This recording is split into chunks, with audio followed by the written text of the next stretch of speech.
Hello everybody, this is John Mark Johnson Jr. again, host of Reformed GGA, and today I'm here to do an 1800 round update on the Palmetto State Armory GF3 AK-47 pattern rifle that they make. I have updated it a little bit since you guys seen it last, and in fact there are a couple updates that are eventually going to be on this thing that you don't see right now. And I'm going to be covering the pieces and parts in a later video, but the main thing that I wanted to talk about today was basically just how the rifle itself, not the accessories, how the rifle itself is actually doing.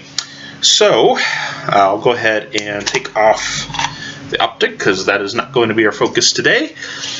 Get into the base gun itself.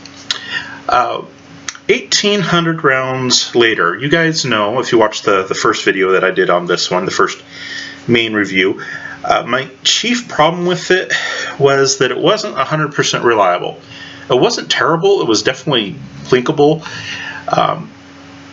but it wasn't great either. With soft point ammunition, I was getting one malfunction roughly every 60 rounds or so. I think I had like 5 malfunctions in 240 rounds, somewhere in that order. And then after that, switching over to full metal jacket ammunition, I started getting one malfunction, roughly every 300 rounds or so, which was definitely better and blinkable, but not something that that at least at the time I felt overly confident in recommending to people as something that would be suitable for something more serious like self-defense use or something like that, or dangerous game hunting, anything on that order. But I've made some changes to the gun, and now I'm happy to report that I have not had a single malfunction in like the last, I think roughly 1,000 rounds. So it's, as far as I can tell, it's basically good to go. So what are the changes that I made to this thing to make it run? Well, as I noted in the first video, there was an issue. I just took off the top cover, by the way. But as I noted in the first video, there was a problem with the bolt wanting to lock over the fire control group. It used to be that I could pull it back and it would basically just stay in place like that. Now, it doesn't do that very often. If I hold it up, I can get it to do that. But as soon as I lower the gun, the bolt comes home. How did I get it to do that? Very simple. A lot of people who have AKs already know this trick, and that is that I just simply filed down things until they stop engaging each other. Go figure. But specifically what I did is I filed down the bottom of the bolt carrier. So a little hump on the back, I flattened it down a little bit, and then the front of the bolt carrier, not the bolts.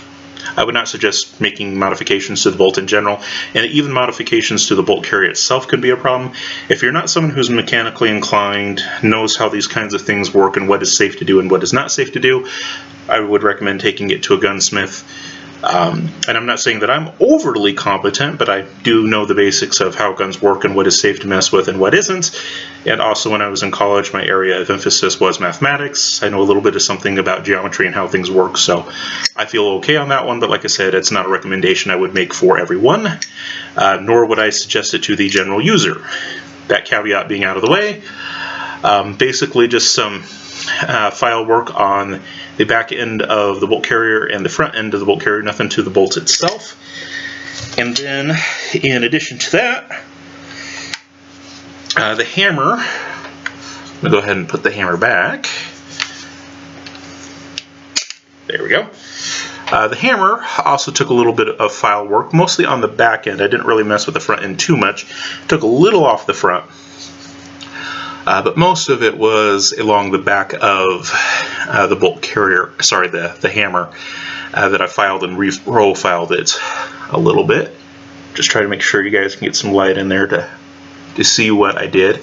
And now, I have no issues.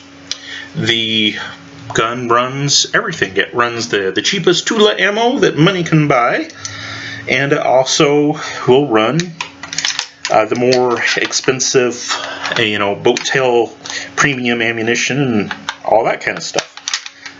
Like I said, for the past 1,000 rounds or so, I haven't had any issues with it, and it was the bolt carrier getting caught up over the fire control group that was the culprit.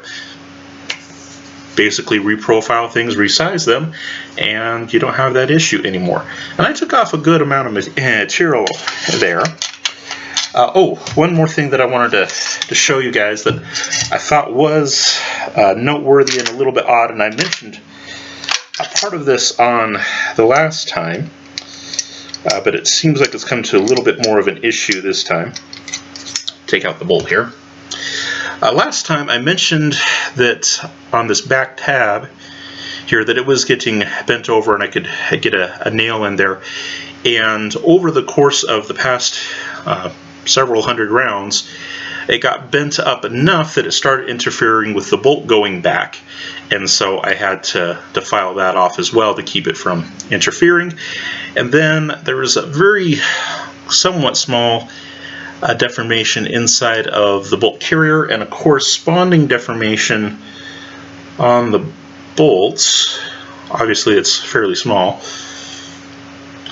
but yeah, just a little bit of a place where it's getting bent out right there on that lug right there. Yeah. Getting bent out a little bit there, and a little spot where it got bent out inside the bolt carrier itself. It doesn't seem to impact anything so far, and as I mentioned in the first video, I don't usually like to file things down until they actually start causing problems, and so far it doesn't seem to cause any problems. But the back end of the bolt carrier getting bent over was causing the bolt to be impeded, so I did go ahead and file that down. And of course, getting caught over the fire control group was interfering with things, and that's why I filed that as well. But otherwise, no, I would not suggest modifying things for the sake of modifying them. Generally, if it's not broke, don't fix it. But in this case, it was broke. It was not nearly as reliable as it should be. Okay, what's going on? Okay, that should be fine. That should be fine. It's always whenever you get something on camera that things don't want to work out right. You're not looking and paying attention like you should be because you're focused on the camera work, and then things get out of alignment. Yeah, but going back to the main point here, the main thing that I would say is both good and bad about this gun is that, well, good, it's now 100% reliable. Like I said, I haven't had any problems with it in the past 1,000 rounds or so.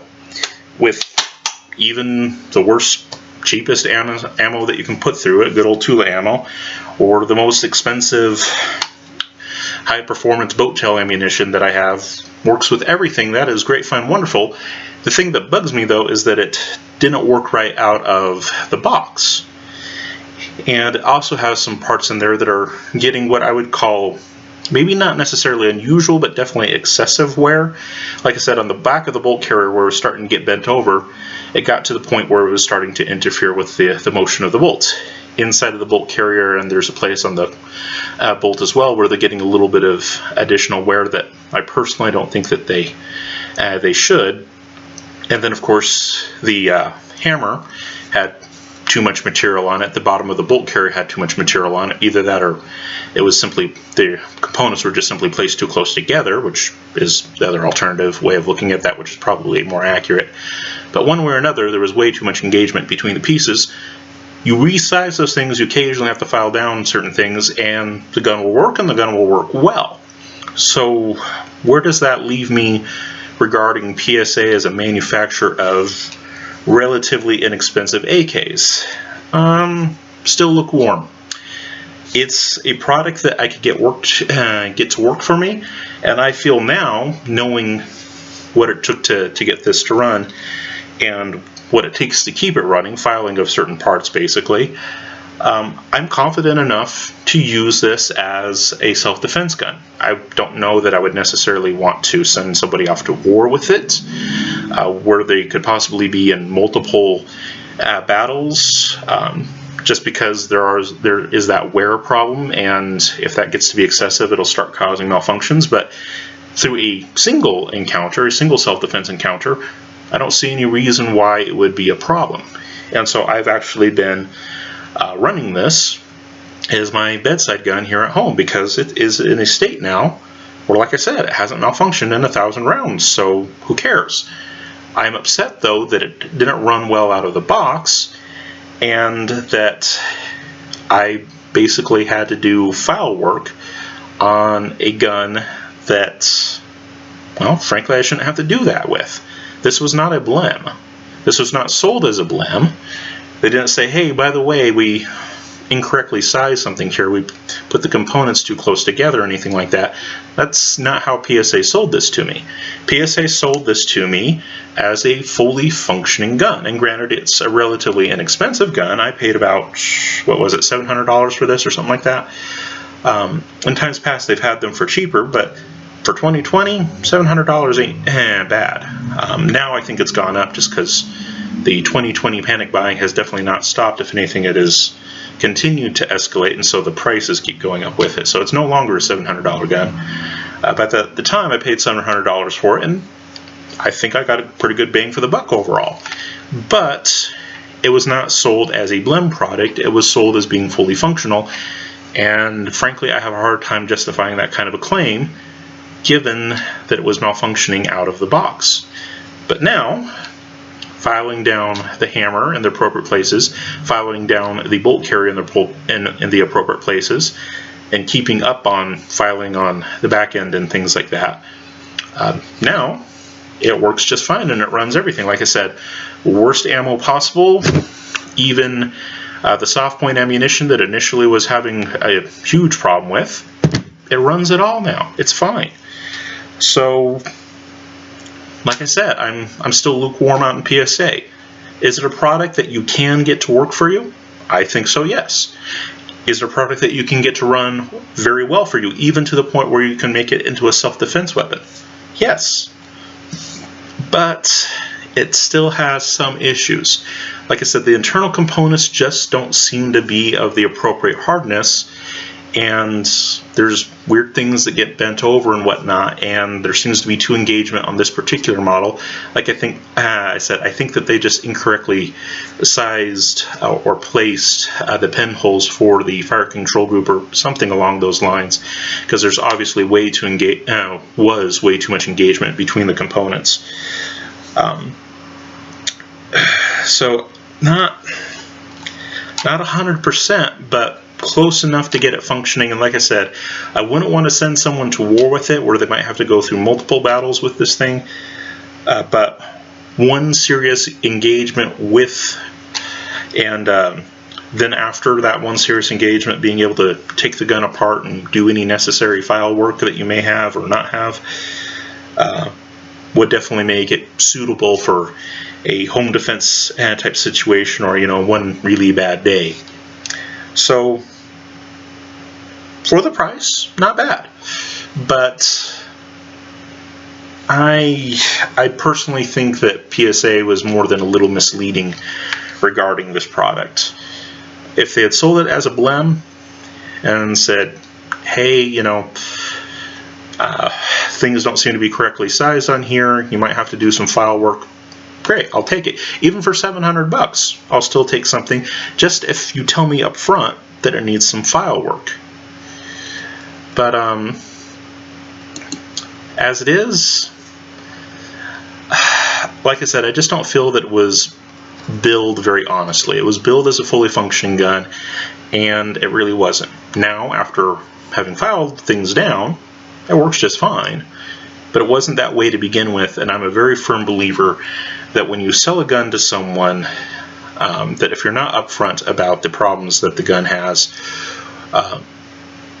you're going to create problems. I mean, especially in 2020, people are buying guns mostly, not exclusively, but mostly with self-defense in mind. And a gun that malfunctions every 60 rounds, or even once out of every 300 rounds, I just don't think is acceptable for that. a little more than a little disappointed on that one, but it is possible to get it to work and work very well. And on the note of getting it to work well, I also wanted to share some of the accuracy data that I've been able to pull up on it. Now, this comes with a tremendous caveat that I am a terrible shot, and because of that, some of the groups that I'm going to show you, I was not able to replicate very often. How much of that is, this was just the one spontaneous good group that the gun got with this particular ammo? Was it just a lucky group thing, or was it I'm a terrible shot and this is the the few times that I actually managed to keep it together well enough to do? Ultimately, you guys are going to have to be the ones to make that evaluation for yourself, but I personally think that they're representative of what the gun can do with the right ammunition and somebody who has semi-functional eyes. My eyesight does weird things at weird times. Sometimes I can hold really fantastic groups, but most of the time I can't. But I did find some data that I thought was very interesting and that you guys would want to know, because it involves a type of ammunition that is actually relatively inexpensive, and yet I got good groups out of it. I'm going to show you guys that ammunition here real quick. This is the MaxTech 7.62x39 full metal jacket boat tail ammunition, and as you can see, it has both a sealed primer and a sealed neck, which means that this ammunition is going to be relatively moisture proof. Now, technically, if you expose ammunition to the right moisture conditions, regardless if it's sealed or not, you're eventually going to get problems, but relatively moisture proof.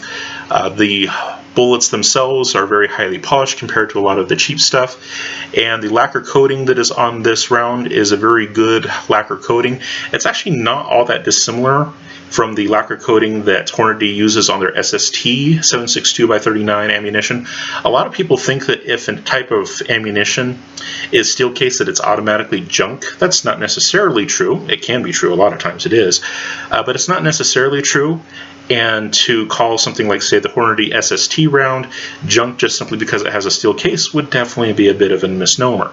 This round has a lot of similar characteristics, but the nice thing about it is that, at least for the moment, this could change tomorrow with 2020 being what it is, but at least for the moment, it's a relatively inexpensive round. Most of the time that I've seen these rounds online, they have been certainly under 40 cents a round, and a lot of times you can get them pretty close to 30 cents a round. I'll go ahead and show you the box just so that you know what to be on the lookout for.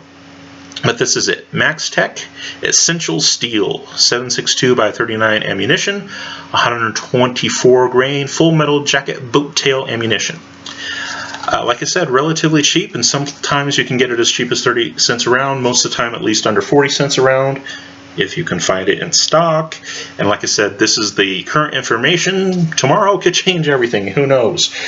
But the reason why I bring it up is because that ammunition has given me some very interesting groups.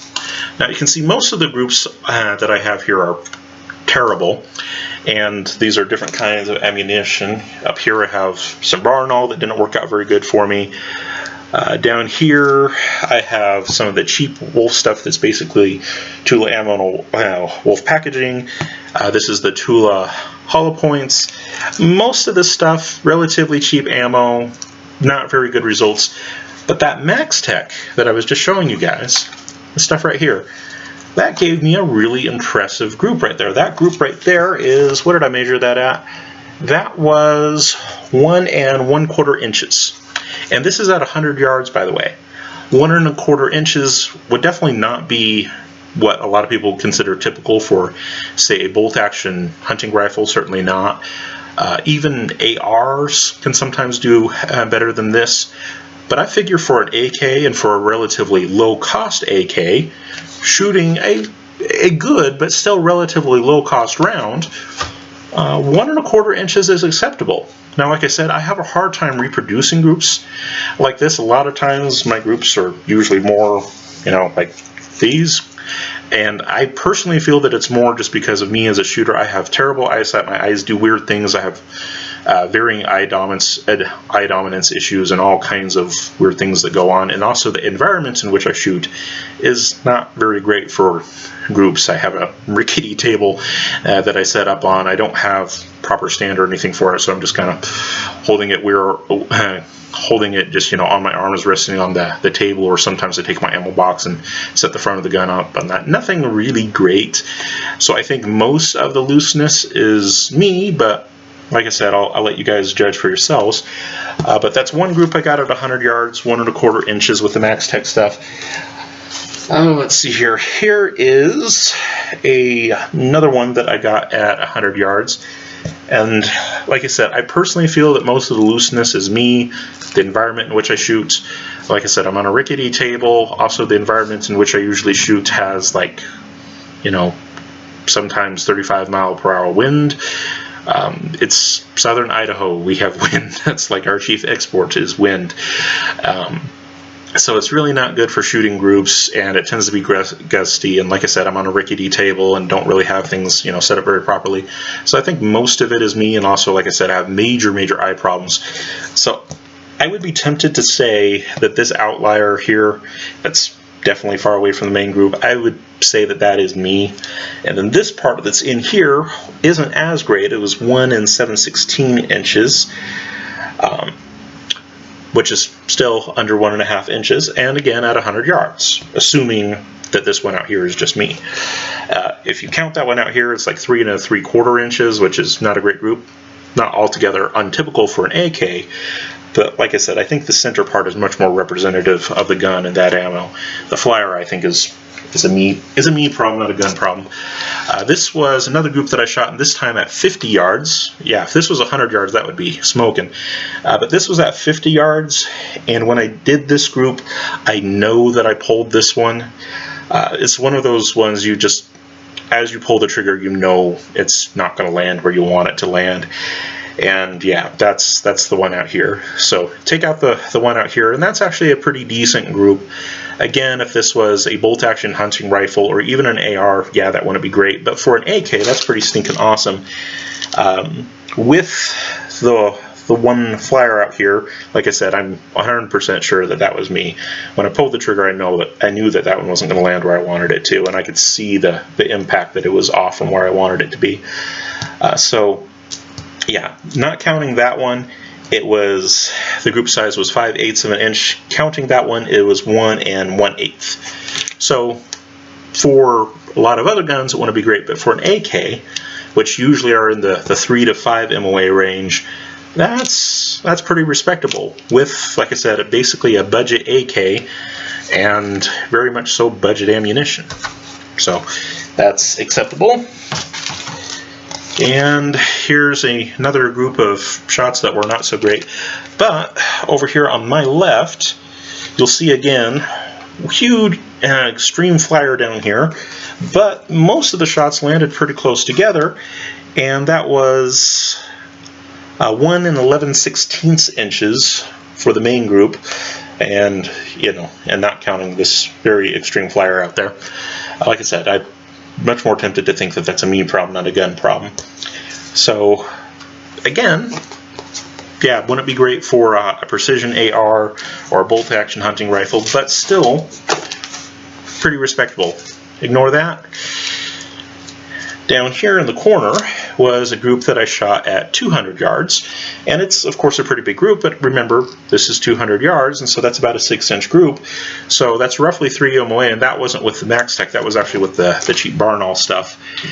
And Barnall is usually a pretty good ammunition in terms of AKs and other 7.62x39 platforms like SKSs and things like that.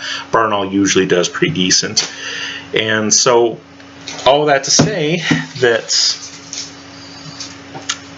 I believe it's safe to say that with the right ammunition choices, the Palmetto State Armory GF3 AK-47 can actually be surprisingly accurate. Is it bolt-action hunting rifle accurate? No. Is it AR accurate? Maybe close. but certainly more accurate than you would typically think of when it comes to AKs. And a lot of that I do think does have to do with the choice of ammunition. Boat tail ammunition is usually going to be a step above the others, but like I said, that boat tail ammunition, even for 2020, isn't overly expensive. And if you're looking to shoot groups relatively cheaply and want groups that are actually semi-decent, provided you're a semi-decent shooter shooting from a relatively stable position on a hopefully not too gusty day, and you have decent eyesight and all that, I think you could probably do just as good as those groups, if not better. Like I said, I can't produce those groups all the time, but I have been able to produce a number of them. And so you take out all the me problems and the environment problems, and I think it's safe to say that this gun can do pretty good. Like I said, some of those groups were 1 1/4 inches at 100 yards, and that's pretty stinking respectable for, you know, in basically a budget gun in a caliber that is not known for great accuracy, and a platform that is not known for accuracy. So I have to give Palmetto State Armory their kudos on that one. I don't think that the gun is bad in that regard. I do think that it has at least a lot of potential for accuracy with the right ammo.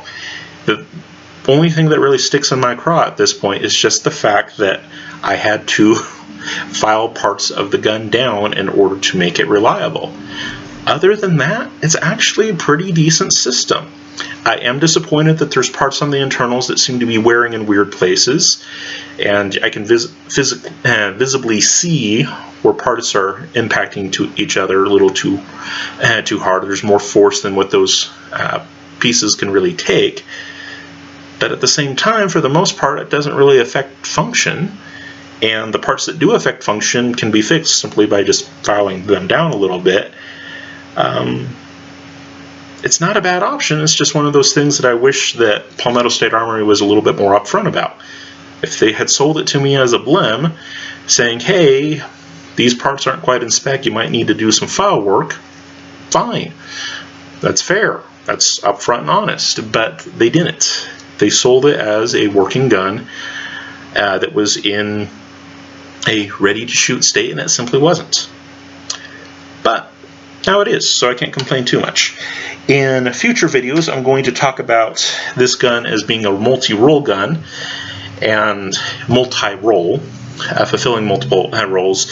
And in those videos, I'll talk about a lot of the accessories, like this RS Regulate mount and the primary arms optic and things like that.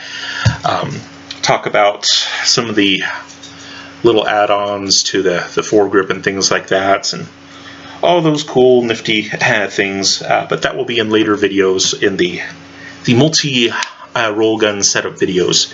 But for now, I just wanted to update you on how the gun is doing after 1,800 rounds, and the summary is the internals show some wear.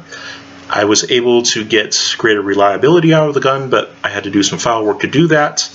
On the plus side, though, despite that some of the internal parts are showing more wear than what I'd like, and despite the fact that I had to file the underside of the bolt carrier and especially the rear of the hammer, the gun actually does show some surprising potential for accuracy with the Max Tech Essential Steel ammunition. As good as 1 1/4 inches at 100 yards. I'm not overly good at being able to get those kinds of groups consistently, but the gun itself does seem to be capable of it, so that's pretty good. Alright, thank you all very much for your time and attention. If you guys want to see more about some of the accessories and other things that have gone on with the gun, or if you're perhaps a new gun owner looking for a multi-role gun to set up, I highly suggest that you keep an eye out for the upcoming video series that I will be doing on my GF3 as a multi-role gun. Thank you all very much for your time and attention. For those of you who are in Christ, go with God, be blessed. For those of you who are not, I pray that you would come to an understanding of the true Christ of history, the only genuine Savior of mankind. Amen.